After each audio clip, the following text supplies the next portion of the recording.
పంచాయతీరాజ్ స్థానిక సంస్థల్లో 42% రిజర్వేషన్ కల్పిస్తూ చట్ట సవరణ బిల్లును ప్రతిపాదిస్తున్నాం సార్. గత ప్రభుత్వంలో 2018 పంచాయతీరాజ్ చట్టంలో రిజర్వేషన్లను 50% పరిమితం చేస్తూ బీఆర్ఎస్ ప్రభుత్వం చేసినటువంటి చట్టం చేయడం జరిగింది. దాంట్లో 285A నిబంధన మరి సీలింగ్ పెట్టడం జరిగింది 50% వరకే.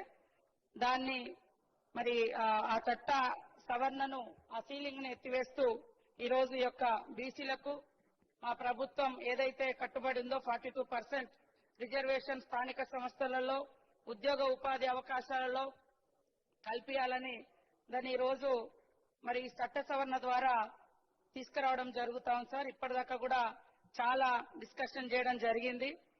తెలంగాణలో బీసీలు అధికంగా ఉన్న రీత్యా జనాభా ప్రాతిపదికన రిజర్వేషన్లు కల్పిస్తామని ఆ రోజు మా నాయకుడు రాహుల్ గాంధీ గారు ఇట్నా ఆబాది ఉత్నా ఇసేదారి అనేటువంటి ఒక స్ఫూర్తితోటి ఒక సామాజిక న్యాయ మూల సిద్ధాంతానికి కట్టుబడేటువంటి మా ప్రభుత్వం మరి ఈ రోజు ఇంటింటి సర్వే ద్వారా ఆ తర్వాత డెడికేటెడ్ కమిషన్ ఏర్పాటు చేయడం ద్వారా మరి ఈ రోజు ఈ బిల్లును సమగ్రంగా శాస్త్రీయంగా అన్ని వర్గాలతోటి చర్చ చేసుకొని అసెంబ్లీలోకి తీసుకురావడం జరిగింది సార్. గతంలో కూడా 2 బిల్లులు తీసుకురావడం జరిగింది, ఆర్డినెన్స్ కూడా తీసుకురావడం జరిగింది.